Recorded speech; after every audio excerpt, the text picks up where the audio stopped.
Since Sky's role has been reduced, Risky Boots took over the role as part of level transport and acts as an ally, and foil, to Shantae's journey in Pirate's Curse. Because of this, Sky became more subdued in the third installment, which is odd considering that she was important to Shantae in the first 2 games and has helped her throughout their events. Having a reduced role isn't so much of a problem for Sky in Pirate's Curse. This has happened in other game series before where character roles would sometimes change depending on plot, character relationships, or just out of convenience. That in itself can work in some instances, and it's supposed to work just fine, but there are 2 problems with this.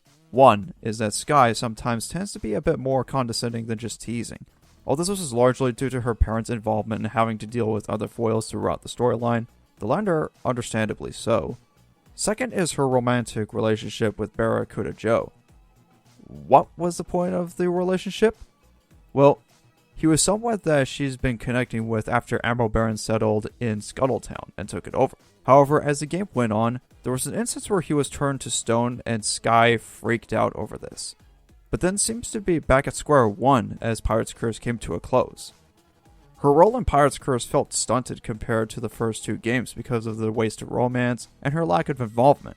What would have been easily been an upgrade to Sky's character instead felt wasted with the potential romance and growth between her and Shantae and their friendship.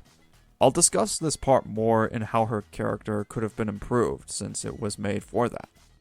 Now we have come to Half Genie Hero, and it's more or less the same as her Risky's Revenge role. She has a larger part this time around, though it tends to be somewhat teasing towards Shantae. Sometimes it isn't too bad, but there is a moment where it seemed out of character for Sky. An example is letting Shantae off wrench at the beginning of the game. Instead of allowing Shantae to jump off at a safe distance, she boots her off at a much higher one.